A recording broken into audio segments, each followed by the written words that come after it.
by J.C. McRae. A production by Parahuman Audio. Performed by a cast of fans and volunteers.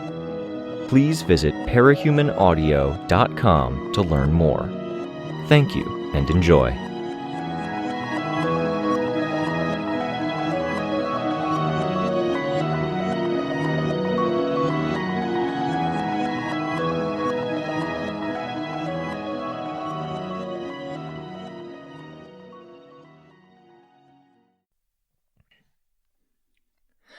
Arc 12, Heavens, Chapter 9. I wrestled with a hand that was the size of a car, that had more leverage than I did.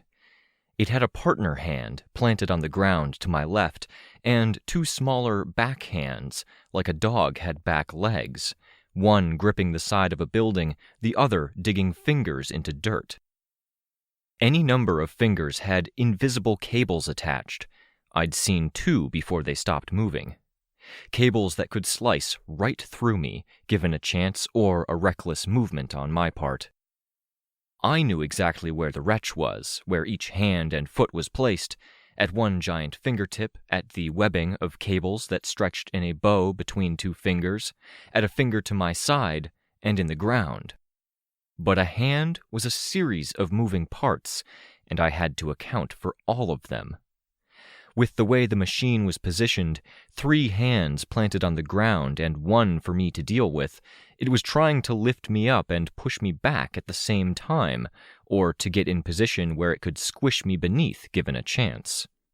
I could deal with 3 fingers, but as the pinky finger came at me from the side, I didn't have the bracing ready to catch it or stop it from punching through the wretch.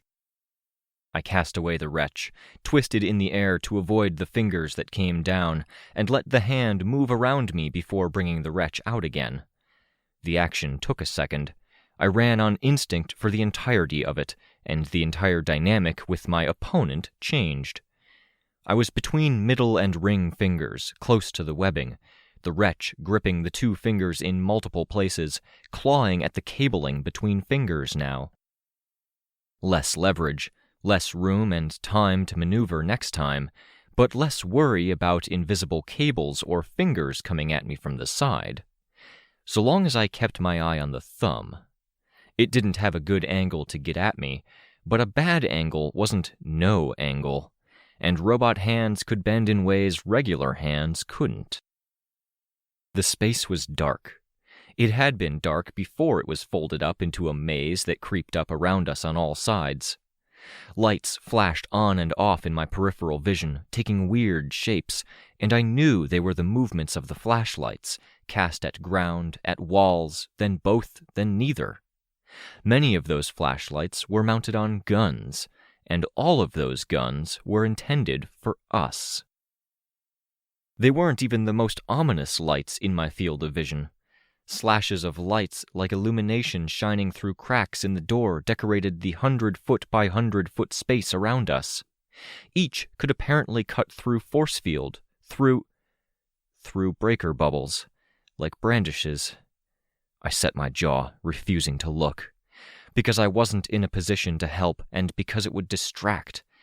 Not that it mattered, because as much as I was trying, as much as I recognized the immediate peril and that the others in the group were striving to cover the entryways, I couldn't take my mind off of the fact that Brandish hadn't moved. My dad's voice, like a muffled echo from the surface while I was underwater, was insistent and loud.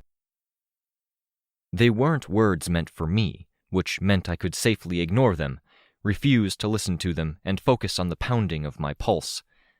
I could try. "Bubble!" I winced. The hand lurched, shifting as the fingers of the hand furthest from me dragged through dirt and found some kind of traction, like a vein of rock covered by soil. It was like a new form of strength, something I had to fight against, maintaining the wretch, reaching out to find the fold, one area where a section of torso rose out of a broader mass, the area the hospital workers had had to work extra hard to keep clean.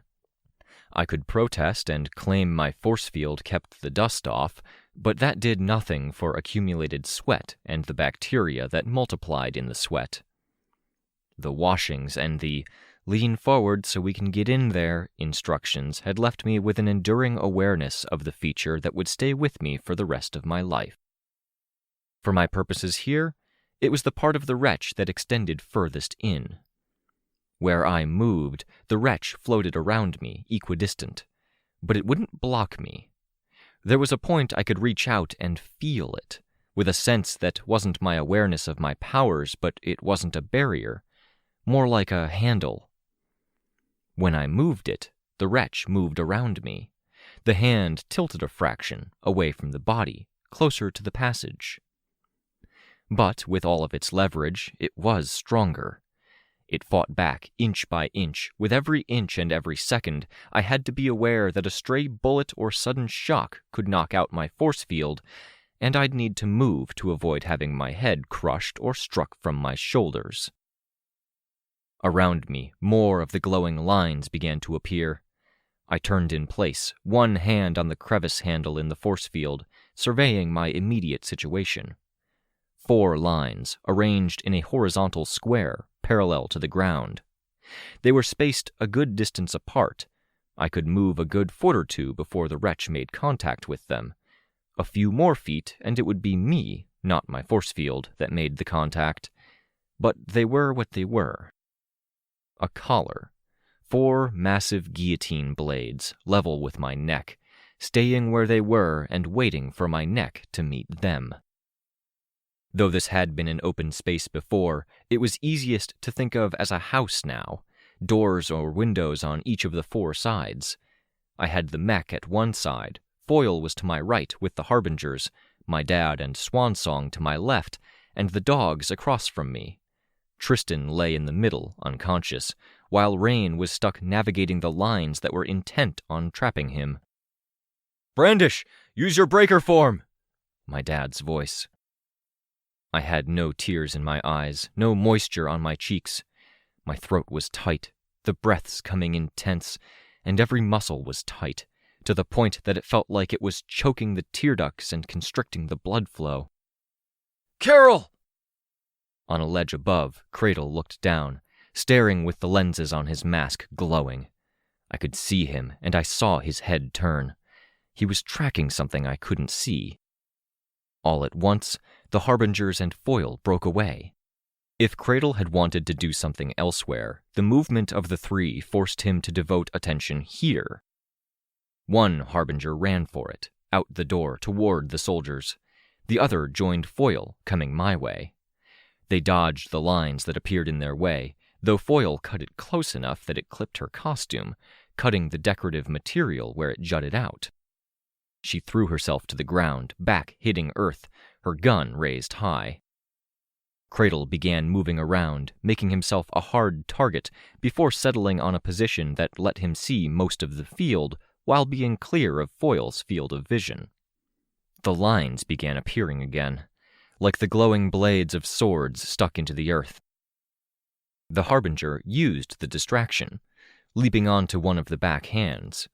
The surface looked too sheer, but he found handholds and footholds, the edge of a foot or a finger finding a groove in the metal that I might have thought was a trick of the eyes. He had a knife that looked like it was made of glass, and used it to slice the head off of a bolt or a screw. 3 strikes in 2 seconds. "Carol, change!" "What can we do?" Foyle asked. She shot again. The sound was loud, and I could see many people in this antechamber of Cretan's maze react to the sharp noise. "Can't. It's up to her. She's moving. If she can just... I don't think she wants to. Fuck!" "Why not?" My dad didn't answer. I knew. Even after all this time, Brandish hated being in the form. It left her blind and deaf, sensing and tracking the world around her with another kind of awareness. In the ball, she was confined in the dark, and she hated the dark. She had endured for the sake of the job, and she'd come out of it bitter and hostile enough to drop a barb. There were too many stories, and recent mention of the breaker in the hospital that hadn't been able to leave her form wasn't the only one of its kind. Changers, breakers, and tinkers who emulated those things always had the "what if I can't go back" problem in the backs of their minds. Tristan was an all-too recent reminder of how easy it would be to walk that line and pick the exact wrong moment to use a power.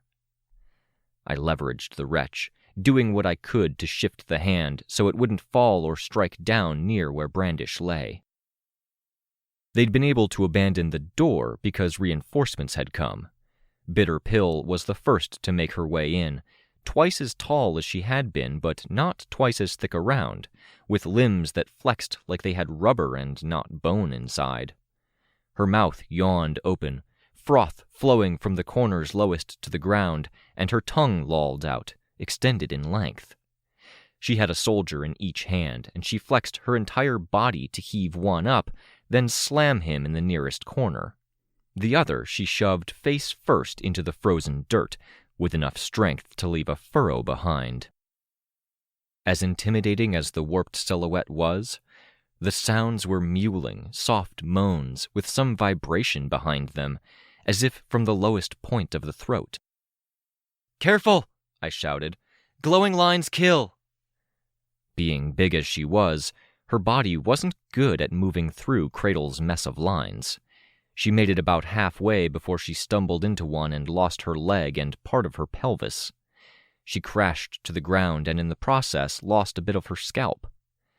Birdbrain, Moose, and 2 more of the local capes stopped in their tracks as they saw her fall. A long arm that bent under the weight of its extremity found its way to the lab coat she wore, which barely extended below her rib cage with her altered form. Another medication dispenser. This one topped with what looked like a tumor with a mask shaped like a baby's face on the front. The head flipped back, and her stretched-out mouth was already wide open for another squirt from the Piz dispenser. Moose was more careful. He tried backhanding one of the lines, stopping short of hitting it, and let the shockwave run past it. I could see where the shockwave that followed the movement disturbed the earth. It took a V shape, as even that was parted. I felt the mech I was wrestling shift in reaction to the vibration. Whatever the Harbinger was doing didn't seem like enough. I almost looked at Brandish as that happened, checking if she had been hurt worse by even the fact that there was movement in the air, jostling and changing in position. He was tall, too, and unlike Bitter Pill, he had the "powers gave me this physique" build. "Who needs help?" Moose shouted. "Carol, the woman—" "Precipice," I interrupted my dad. "Get to Precipice. Moose, help him get free of the cage. You!" I indicated someone else from the group, a cape I didn't recognize who had an unkempt beard that extended below the line of his mask. He had a mean look to him by design, by color, by the way the metal armor he wore strapped in over coat and costume bottoms was as scuffed and battle-scarred as it was. But his eyes were wide and alarmed behind the mask. "Get to her. Try and get her to change, but carry her back to Bluestocking somehow. Hug the wall. The guy making cutting lines is above." He looked relieved to have a job. "I can do above," Birdbrain said. "Give me a second. I need to adjust." Foyle, back still to the ground, gun in front of her, let go of her weapon to indicate a direction. Birdbrain nodded. We had our reinforcements. I could hear Damsel using her blasts nearby and wished she was here. Moose drew nearer. I saw the lines around me disappear, the guillotine fizzling out, and realized what was imminent. A sudden lunge, the mech twisting, leaning hard on me to simultaneously push me down and use me as a bracing point to go for Moose, backhanding him. I was ready for it. I dropped everything, losing the wretch, the force field, and letting the mech fall instead of lean on me. The backhand lost its leverage, and Moose was able to bring his hands around and put his hands out in anticipation of the attack. The sides of the gauntlets, not the palms or fists. The mech struck him, and Moose was sent stumbling backward, but not so far back that he collided with the fence of glowing lines. The points where the hands met his gauntlets, however, bent inward, metal fingers bending and crumpling. Moose shifted his hand from chop to a fist, not punching, but simply pointing. The crumpled parts became craters. He pushed to follow up, and the shockwave that followed saw the mech toppling. I hurried to do my best to guide its fall. The axis where 4 arms extended out hit the ground. The landing was hard enough to jostle everyone and everything nearby. Rein, trapped with no less than 6 of the glowing lines crisscrossing in a loose circle around him, nearly stumbled into one of them. "He'll try to fuck with you. Precipice is who he really wants," I told Moose. "Careful of more lines." "Fuck," was the response. But he didn't stop as he recovered and ran, now crouching in Rein's direction. Meanwhile, I had to deal with the fact that the mech no longer needed arms or hands on the ground to brace itself. With 2 big arms and 2 small ones, the center mass was off, something I'd always had to pay attention to when learning how to throw or move big things with my power. An image flashed into my mind, of Uncle Neil giving me field instruction while parents stood by, arms folded. It hurt. The regret, the full and total knowledge that I hadn't told her about my force field and she'd gotten hurt because of it. I didn't want to call it the wretch in this context, because that felt like it was deflecting blame to the reckless and wild consciousness at the other end of my power. The advantage was that it wasn't very mobile. Instead of 4 arms pointed down and the point they met up, it was the other way around. 4 lengths of arm, shoulder to elbow, all resting on the ground as a cross, each with a massive mechanical forearm and hand rising up from the terminus or draping out from the end. In the center, protected by those hands, I could see the bowl of stasis-frozen body parts. We needed those. I saw Swansong look over her shoulder and gave her a tight shake of the head. Because the terrain was muddy and she was missing a foot, and because the mech had hostages at the same time she had a chaotic and reckless power. It could drag itself, and it looked to be trying, but it was just an obstacle, with a lot of reach and, should it move in just the right way, the possibility of slamming into Brandish. I threw myself at one elbow, pushing the entire mass just a few feet across slick, muddy ground, still wet from Byron's power. The hand came down, and I flew back and away, spinning once in the air to try and ensure I wasn't flying into anything lethal. The spin made my head swim, and between the sick feeling in my upper chest, the tension in my facial features, the dizziness that swept over my every sense, and the fact that the arms and legs I was relying on were entirely power-derived, I felt like I was just a head, neck, and some shoulder. I hit it again, to try to wedge it into the corridor that Brandish and Capricorn had been guarding, and nudge it further from Brandish. The thing was trying to stand, and I did what I could to keep it from getting there. Moose leaped onto it, knocking an arm flat to the ground, while making the rest of it buck up. I hit it again, harder to knock it flat again. Metal bent and broke. "Heads up!" Rein barked. There were arms nested in one of the primary ones. I'd seen how they did it, a more slender arm fitting into hollows in the forearm, palm, and fingers. As they pulled free, I saw the glint and crackle of the invisible cables.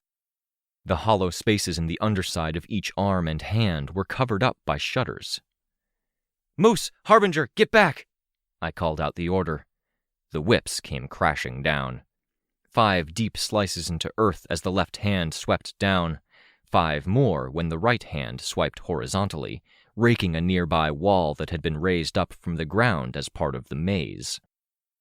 The hands rose and reoriented, the entire machine trying to get to a position like its original one, with 4 arm-shaped legs firmly on the ground in a quadruped position, but this time with the 2 narrower, nimbler arms extending up and above from the midpoint, each with 5 cables draping from them, those cables swiftly becoming invisible. Foyle and the Harbinger took point. As the arms whipped out again, Harbinger shot. The invisible cable's course was altered, and it clipped the elbow of one of the arms. I couldn't fly at full speed, so I rose steadily, up and away from the scene. Moose was helping Rein, lifting him up and out of the cage. Foil and Birdbrain were taking up different points around the clearing to have a better chance of hitting Cradle if he turned up. I could hear the gunfire and see how frenetic the flashlights were moving in places. More reinforcements. There were less people pressing in against Rachel and the dogs now. I could see the cape I'd tasked with evacuating brandish. I could see the glow of the orb. Rein got free and sprinted toward the mech. He made his silver blades, then sliced at one finger. It broke, the weight of it serving as the catalyst to bring about the break. Rein was already swiping at another until his sword fizzled out. "Fucking come on!" he swore. "Come on, come on!" The blade appeared again, a delay between uses apparently. Rein cut at the hand itself. "Back out, Rein!" I shouted. I saw him hesitate, moving like he was going to jump back into the fray. "You're not thinking straight!" He seemed to get that. He turned to run. Hands moved, cables slicing audibly through the air right for him. Moose grabbed his hand and hauled him out of the last foot of the cable's reach. The mech tried to stand, but with one finger and part of the hand broken, its attempt to walk itself forward failed and it toppled. The fact that it was slower made it easier to keep a distance. The reinforcements we were getting were making it so we weren't surrounded by soldiers while holding our ground in a house, to use my allegory for the nature of the clearing. The soldiers were under attack on their own, and we had a chance to breathe, to shore up. There was an issue with fighting an uphill battle, and we had been before the reinforcements. I wasn't sure if we still weren't, just given the situation that surrounded us. It was a long, hard slog to get uphill, but if there was someone standing at the other end of that uphill climb, they were benefiting from being there. Not fighting meant one could rest, could heal, and could come up with contingencies while watching the other guy struggle. When we'd had the advantage over the villains of Hollow Point, before advance guard had tipped our hand for us, we'd had that option. It was why, so very often, things could trend downhill. The wrong people got the advantage, and every time that hard progress was made, they were ready with a failsafe, another plan, a way to knock the good guys down. When the good guys managed that equilibrium, it was society functioning reasonably well. It didn't help that the people who were willing to capitalize on the weak were villains, so even when victory was achieved against the criminals and monsters, there were often others of their ilk ready to pick up where they left off, while everyone else was picking up the pieces. The others had the situation partially handled. I wanted to be above it, away from it, to get a vantage point wide enough that I could make out the players and see what the next move was. To get ahead of Cradle and what he had planned.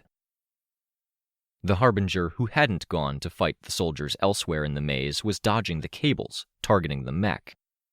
It was a systematic dismantlement, where one stab or a series of smaller ones caused cracks to run along one length of arm, or made steam start billowing out of an elbow. I suspected he was very much enjoying himself, but it wasn't fast. I had to assume that as good as he was at movement, at thinking his way around a fight, he didn't get tinker things like a tinker did. Sveta was at the rooftops, and as I rose up, she rose up alongside me, keeping a healthy distance. By the look on her face, she'd seen. She didn't meet my eyes. I didn't get the feeling of judgment or condemnation, but if there were words to say, I was pretty sure she couldn't bring herself to say them. To absolve me of blame for what I'd done to Brandish required that she do the same for herself for the accidental deaths she'd caused. I knew from what she'd said in the past that she always wondered about and regretted the preventative actions she hadn't taken. "They're going to change it up," I said. My voice sounded funny. Easier to be a leader, authoritative, communicating what was needed. In this medium, away from the thick of it, trying to catch her breath, I sounded so shaky. "How?" she asked. She met my gaze with the question. "Sneak attack, or going for something they know we want. If he threatens his hostages, one of the vital organs of someone, that's one thing. The portal is another thing where he has the advantage. Or he could just find one of us in a moment of weakness and catch us by surprise with that whip of his. He has to get to his machine to do anything with it." "And to pilot it," I observed. "It was faster and cleverer when he was close enough to watch it and track what it was doing. I don't think it has the best AI on its own." "It's scary," Sveta said. "Yeah," I said, "but Cradle's scarier. Keep an eye out." It was difficult to keep an eye on every rooftop, corner, crevice, and maze wall in this space that had folded up, had parts rise up, and otherwise turned itself around enough that it was all a mess. Not every point seemed to connect exactly to each other point, and an awful lot seemed to turn back in on itself. The guy with Brandish was having trouble getting out. He found himself back in the same place again, and to his credit, he looked upset about it. He cared about helping or doing his part for this community here. Because the maze was shifting. The effect was slow, but it was picking up speed. The guy was taking routes that had knocked out or dead soldiers or signs of passage, only to find they were dead ends. "The maze is shifting!" I hollered down. Tremulous emotion caught me post-holler, like I'd jostled something free. Fuck, I swore. "What are you doing, Cradle?" Tunnels and corridors weren't serving to give the soldiers an angle for a surprise attack, so tunnels and corridors fell away. I saw a squadron running in the general direction of the others. I flew into the upper edge of a maze wall and I slammed into it. There were soldiers who were far enough ahead that when they heard the action they could run or push their way forward. There were others at the tail end of the group who could back off. More in the center, who bent over or tried to shield themselves. Stones and chunks of earth fell on them from above. I might well have killed one or more of them doing that. It might not be the first death blow I'd delivered tonight. I had to focus. The only way forward was forward. I couldn't atone for one mistake by perpetuating another and letting other people die. The maze was shifting to create an arena, and an aperture was opening in the side of a building. A gate, unfolding as a small crack, became a hole, and the hole became an archway. As it opened, so did the scale of the blades that flew out of the aperture, tiny and counting in the hundreds. Cretan followed it, charging with shield up and helmet down. Moose started forward, picking up a piece of corrugated metal with the clear intent of shielding some of the others, but it was a coordinated attack. A short wall tripped Moose. Cretan collided with him while he was off balance. While he was on the ground, walls began to rise up around him. My dad blew up 2 of those walls, only to start receiving the brunt of the flying blades, which were so numerous they carpeted the floor of the clearing. The blades were like razors, embedding an inch or so into flesh or ground or opening up cuts, while Cretan was the hammer, to remove or exclude heavier and more dangerous targets. My dad shouted something to Moose, threw a grenade. Moose caught it, then flicked it toward the open archway. It detonated within. It only bought a few seconds. I needed to be down there, except I didn't trust myself. Lionwing and Cretan were 2 of Cradle's inner guard. That they were stepping into the fray meant we were whittling him down. As Ashley had noted, Cradle was one to lead from the rear, and as I'd noted, he probably liked to monitor and pilot his mech, and maybe to use his emotion power. I flew down. Through the rooftop of the building the aperture had opened in. The space had been a 1-floor house, but raised up by the maze to be 3 or 4 stories tall. Instead of slamming through multiple floors in quick succession, I found myself in a void, 50 feet to travel down to the ground, only a maze-created fold of wall to knock down in my way. He was ready for me, and he saw me. The whip flared red in the near total darkness, illuminated only by second-hand light thrown in through the window. I didn't hesitate, trying to visualize the route I needed to take and the form that swing would have. Rather than swing, he disappeared, skipping his way into the clearing. I hit the earth, found and picked up a stone, and stood up again. Lion Wing was at the entry to the arch, drawing the blades back to her now to form a shield at one arm. I couldn't fight Lion Wing, but I didn't want her to know that. That stream of blades would tear past my force field.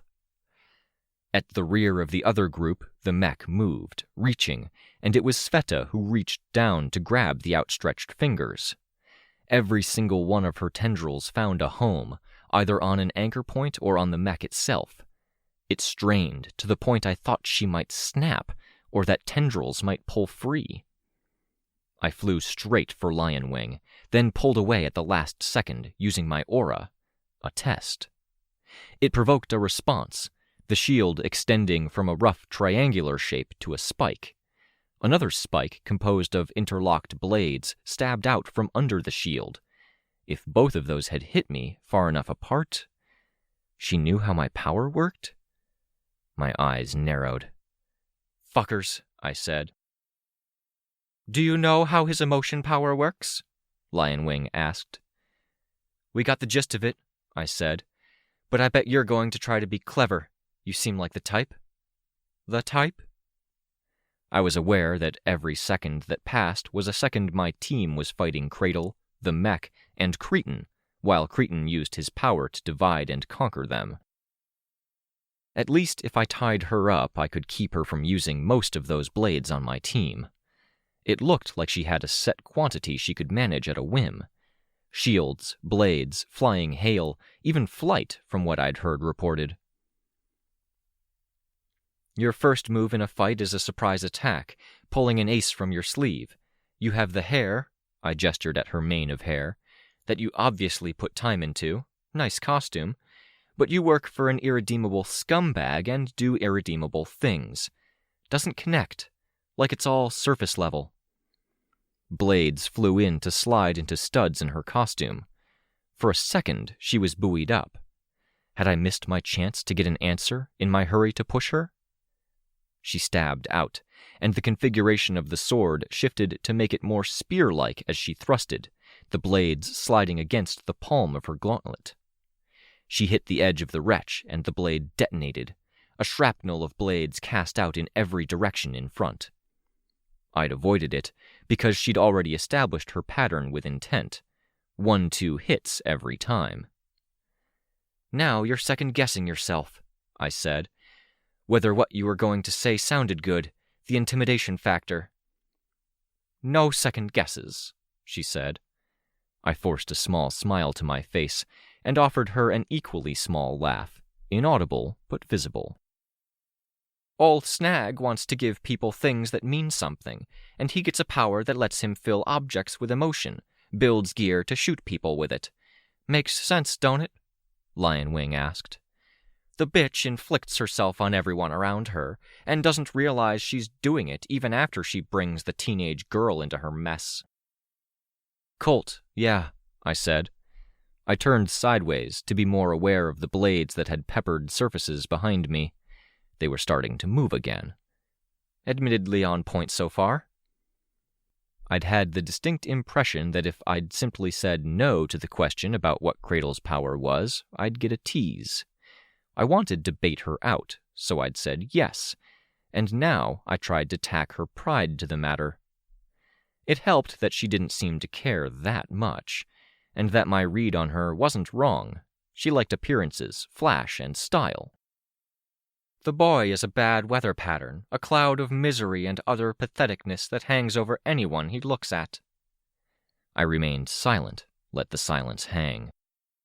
If I gave her anything, including telling her she was wrong, which she kind of was, I was pretty sure she'd tease me and leave me without answers. "The boss? The guy who's out there, cutting people to pieces, targeting the tired and the distracted? He's too self-centered to give. You learn to work around that. It's all take. Himself. I have something of his I'd like to give him. Knock out his teeth and make him swallow them. You stupid bitch, Lionwing said. He can draw it in. Read your weaknesses in chemical code, running through your head and your veins. He earned money blackmailing people by targeting them.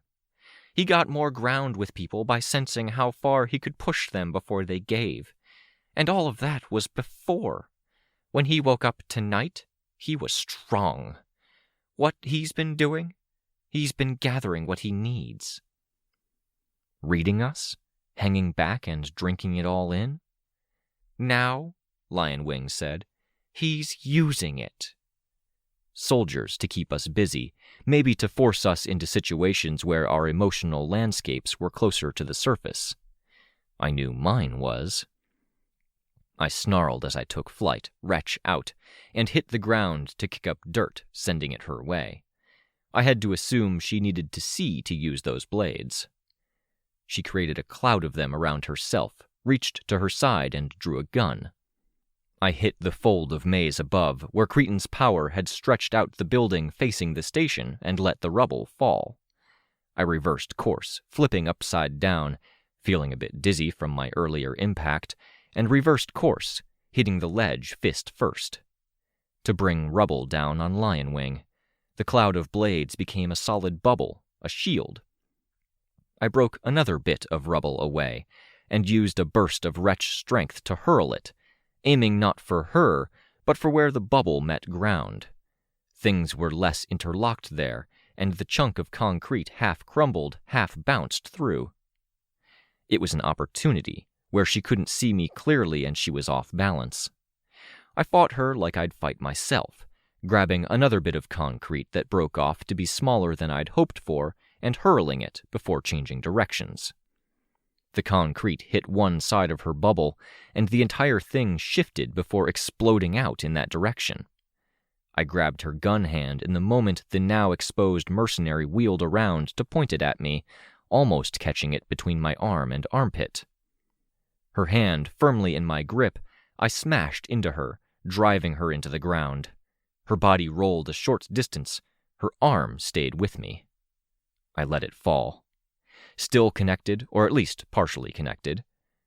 I hadn't dismembered her, but I hadn't ruled it out either. But it was dislocated at the very least, and I was pretty sure from the way it had bent on the impact with the ground that I'd broken the various pieces of the arm in a few places. I took care of her like I'd taken care of Paris. I needed to know she wouldn't be too dangerous to have at my back, but she didn't need arms and legs. I had to knock her out, and I didn't have a minute to spare or anything convenient to do it with. Instead, grabbing her hair, I smashed her head against the ground twice. That was the point she was still breathing, but not up to pick any fights with me anymore. I grabbed weapons off of her, and I approached the arch. My dad had been cut, so had one of the dogs. Moose was lying on the ground, and I had no idea why, but I could assume another cut. Harbinger 2 was out, and Harbinger 1... When I looked, I saw that the maze of Cretan's power had raised walls all around us. Could they climb? Ashley looked unconscious, and she was bleeding badly. I could see where Cretan stood, a safe distance away from her, and draw conclusions there. Had she tried to beat him without killing him? We'd gotten the sign-off on killing, but for Ashley, I could imagine a spur-of-the-moment thought where she felt it was more important not to kill the other horned guy in armor. Fuck. Rachel was harder to spot because she was slumped against one dog's side while the dog lay on the ground. Tattletale was beside her. I saw Foyle, but no Cassie. I saw Bitter Pill, healed from her near decapitation and leg loss, Birdbrain, and 2 of Bitter Pill's capes that hadn't been around when I dove into the building. There were people from the local community without costumes on, and I had no idea from the context if they were Bluestockings or if they were ones loyal to Cradle and Cradle's way. Leaving only Rein, who was breathing hard, his expression hidden. Cretan stood to one side, his head periodically turning as he surveyed the high walls that enclosed Cradle's fucked-up little arena. "I guess you win," I told Cradle, my voice low. "If he surrenders, and if you stay back, I'll let you tend to your wounded. You've got a few. I'll do what I need to in the next 6 hours, and then I'll get somewhere safe. I have thinkers to ask to make sure I'm not being pursued. Once that's confirmed, I'll disable the severing." "It can be disabled? Yes or no?" he asked. "Yes," I said. "I don't get a say?" Rein asked. Precipice," I said. My voice was firm. "Please." "One person is strapped to the railroad track. Everyone else is strapped to the other. The trolley is coming. Do I pull the switch?" Rein asked, bitter. "Except I'm the one guy. I've always been the one guy. I get people who say they care about me, but they always end up on the other goddamn track." "It's not about that," I said. "Fucking feels like it. Fuck!" I closed my eyes. I was aware that Cradle probably wasn't keen on picking a fight with me because Lionwing had called his emotion power a kind of emotion reading or feedback response. If my resistance to emotion powers factored in, I might seem a little fuzzier. Rein, who was the only other guy with emotion powers still standing, was part of that. But if I fought, I couldn't see a way through. Not when he had other mercenaries like Cretan, or anyone still outside the walls. I had allies out there too, but the calculus... I wasn't sure I had another knockdown, drag-out fight in me. "Yes," I heard. I opened my eyes. Rein had answered. "Walk forward," Cradle said. 20 feet ahead, hands up. No mechanical hands." Rein's expression was hidden, but I could imagine his face twisting with emotion as his shoulders tensed and his head turned at a slight angle. "I'm going to remove them." "Do it." Rein disconnected the remains of his mechanical hands, one mostly intact, the other broken at the elbow. He held both the pads in his hands, the arms folded up. He bent down to lay them on the ground. "Throw them! Into there!" Cradle indicated a leafy area where a bush jutted up against the side of one of the warped homes. Rein discarded them, throwing them where they'd be hard to find again. Without being asked, he started walking, head down. Cretan trained a gun on him. Cradle looked at me, and I raised my hands. "If your feet leave the ground, or if you drop those hands," Cradle intoned. He used his power, moving to a position where he was bent down. He picked up an oblong stone. A bright line appeared in the air to his right. He swatted it with the stone, severing the stone in half. "This happens to someone or something you care about. Could be the fix you want." "And you get away, you disappear, and you leave the world a worse place than when you entered it." "I tried. More than you know, I tried," Cradle said. "Once powers came into it, I physically could not try anymore. Once he came into it." "I know people who couldn't help but kill, but they found coping mechanisms." "How long did it take them to figure out?" Cradle asked. "How many deaths?" I didn't respond. "I haven't killed anyone," he said. "Not with these hands. Believe me, I'm coping." "You're fucking awful at coping," I said.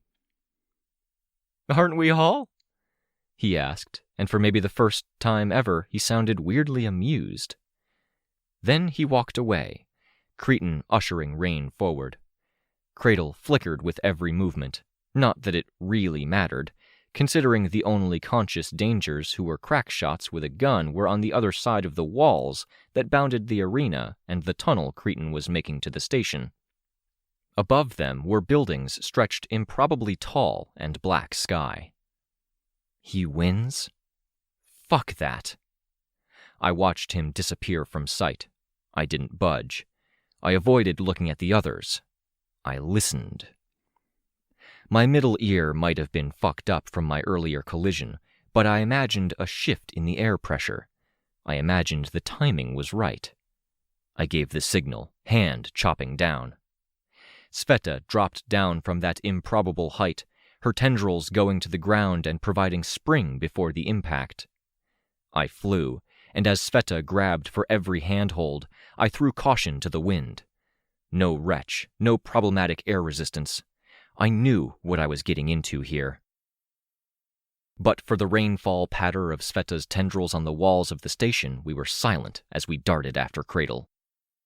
He stood at the threshold to the portal, and he seemed genuinely surprised to see us. If Cradle wasn't as quick or effective in assessing me or how to target me, it might have had to do with my emotion resistance. If he had difficulty with Sveta, it might have had to do with the fact that there were no veins for her emotions to run through. Her brain maintained a different construction. The reaction was immediate. Cretan's power sheltering Cradle and putting a few bends in the path between them and us. Sveta's focus was on a few things at once, but she was capable of that. Her mechanical body had trained her. For Rein, she reached past the bends, grabbing him by several points, before flinging him backward, hurtling at about 100 miles an hour toward the wall by the front door. He stopped abruptly in his path. Cradle proved harder to grab. He could move in an instant, and as fast as those tendrils seemed to be, they took a bit more than an instant. But as we'd seen when Foyle went on the offensive, he reacted to surprise with randomness before he settled on his game plan. 4 or 5 teleports in short order, long enough to put a thought together and assess the threat. Sveta reached out for every point, every place he could be. It made an audible sound, like a few seconds of intense rainfall. She got tendrils on Cradle, and Cretan raised up a wall, singular between Cradle and Sveta. The tendril was pinched between wall and ceiling, unable to retract, reel in, or rope around Cradle enough to take any part of him.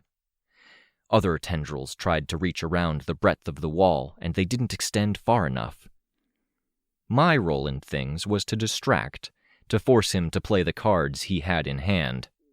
For me, Cradle made the glowing lines, X's in space. Sveta pulled Cradle's equipment out of his hand.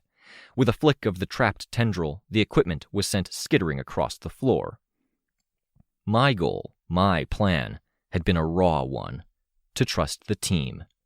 Knowing that we had some good people beyond the wall, and thinking that they'd bring the wall down once they'd won, to reclaim the remaining mercenaries and assert dominance over Bluestocking.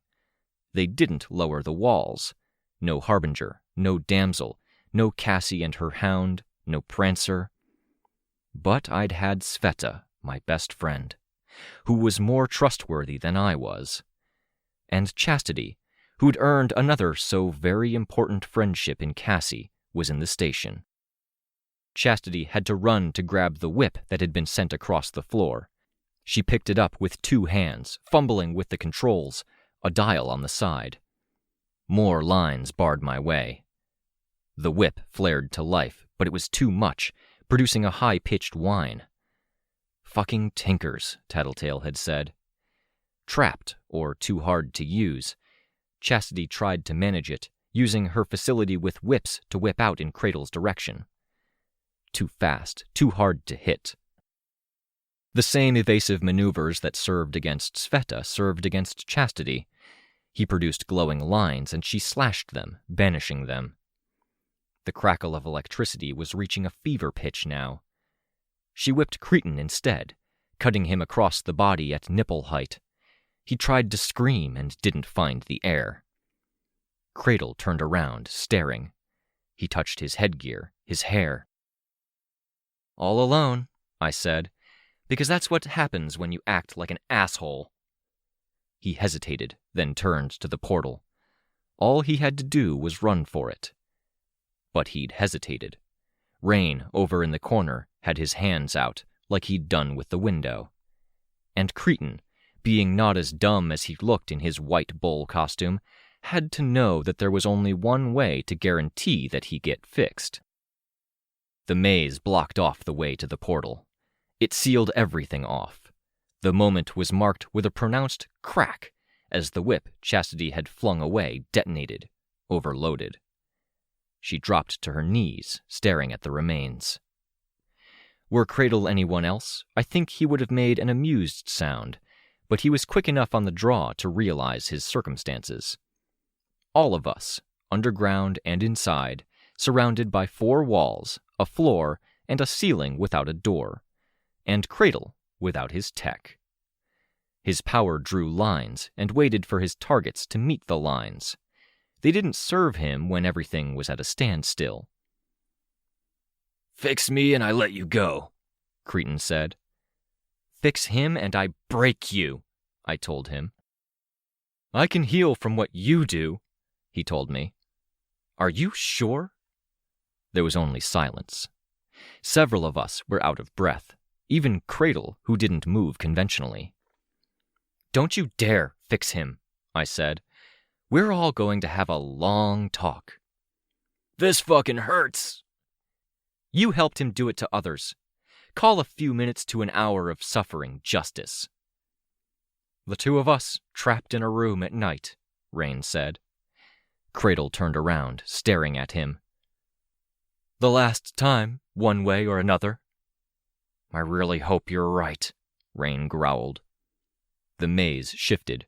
Cradle lunged, appearing at what was only a gap, barely enough to put a hand through. "Fix me!" Cretan managed a roar, speaking when lung didn't connect to windpipe or mouth. Cradle touched something at his belt. "Just you." I flew after him. The red line at Cretan's middle flared, and the severed parts were drawn in while they grew out at the other parts. More like portals than anything else. And the gap widened. Cradle slipped through. I flew after him. We hit the portal, and he ceased being able to do his tricky movement. I ceased being able to fly. I hadn't been aware that was a thing, and the landing, going from the top of an arched ceiling to the floor, with every injury I already had, was not a pretty one. Cradle's landing was gentler. His getaway a bit faster, and he was faster than me on the stretch.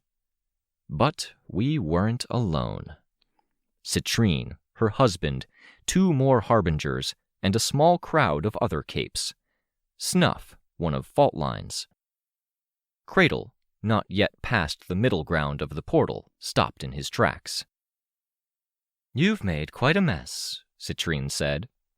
She was wearing a yellow shirt with ruffles beneath an ankle-length coat. "I can help clean it up," Cradle said, "for allowances." "No," Citrine said.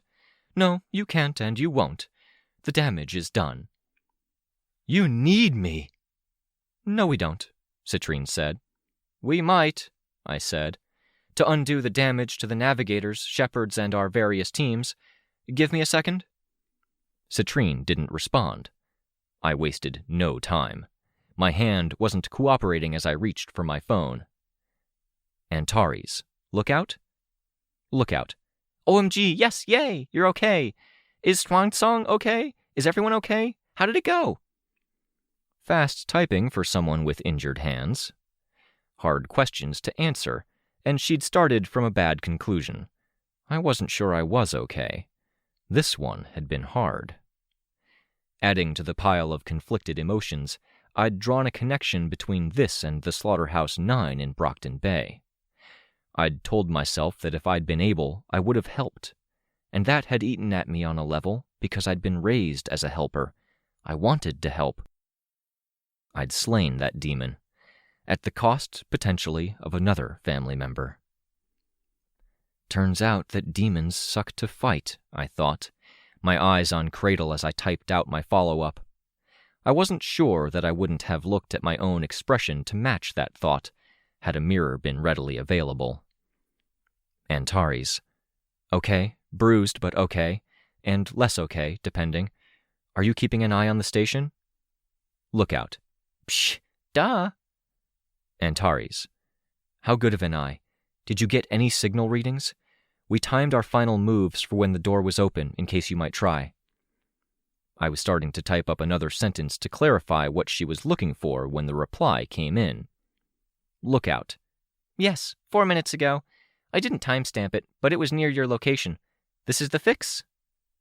The signal from Cradle to undo the effect. It was the fix.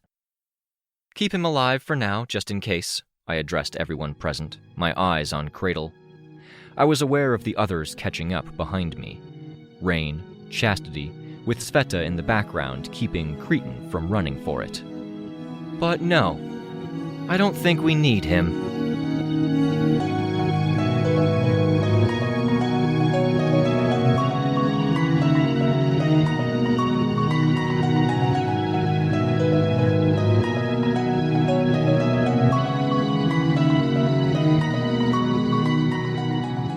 This was a production of Ward by Parahuman Audio.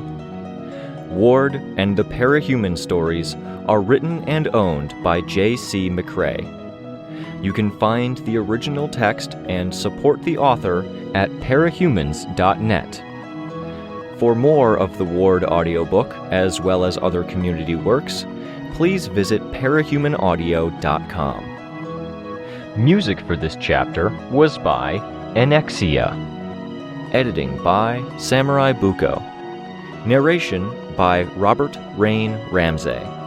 Find more of their work at our website. Thank you for listening.